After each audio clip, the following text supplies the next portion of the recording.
Hi, Aslo Recaps here. Today I'm going to explain superhero film called The Amazing Spider-Man 2: Rise of Electro. Before we get started, I challenge you. You have to click on subscribe and activate notification in less than 5 seconds. You got it? Alright, click the like button too and let's get started.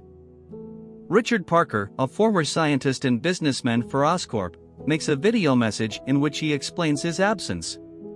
He tries to escape with his wife Mary Parker on board a private plane that is taken over by an assassin. The couple is killed when the jet falls. 2 years after his struggle with Dr. Kurt Connors, Peter, the son of Richard and Mary, is still fighting crime as Spider-Man today and has just captured the Russian criminal Alexei Sitsovic. After their high school graduation, Gwen ends their relationship because Peter has doubts about his connection with his girlfriend Gwen Stacy because she made a promise to her late father to avoid him. Harry Osborn, a boyhood friend of Peter's, travels back to his hometown to visit his dying father, Norman Osborn, the CEO of Oscorp. He says that Harry is at the age when his illness first manifests and that it is genetic. When Norman passes away, Harry is named the new CEO. Mild-mannered electrical engineer Max Dillon unintentionally shocks himself while working in an Oscorp lab and falls into a tank of genetically modified electric eels. He mutates into a living electric generator as they assault him. Gwen informs Peter that if she receives an Oxford University grant, she might relocate to England. Dillon wanders into Times Square unaware of the extent of his power, unintentionally knocks out the power, and is stopped by Peter, posing as Spider-Man. Dr. Ashley Kafka, a German scholar, examines Dillon at the Ravencroft Institute while he is there.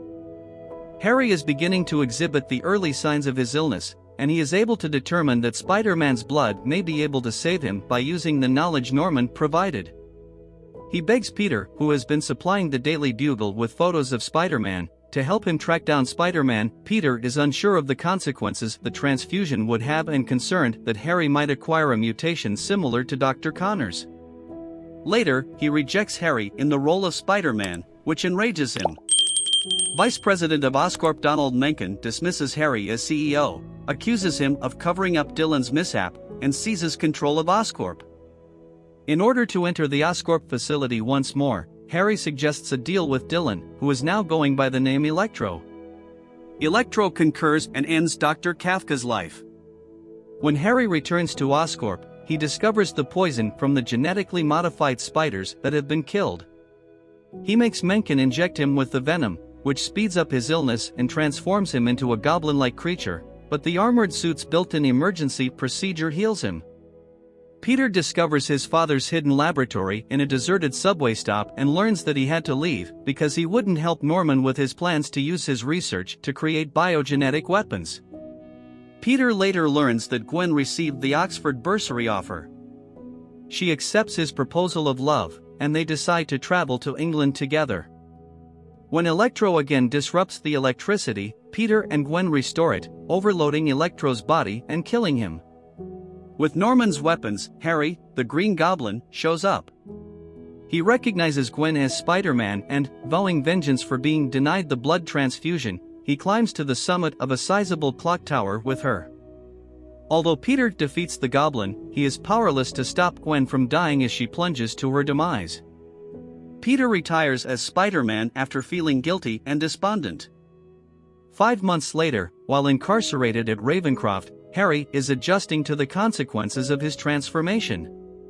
When Gustav Fiers, one of his associates, pays him a call, they talk about starting their own team. Harry instructs Fiers to begin with Sitsovic, who fled from custody. Sitsovic identifies as the Rhino and runs riot through the streets while wearing an electromechanical outfit of armor. Inspiring by Gwen's commencement address, Peter challenges him as Spider-Man. And that was how the movie ended.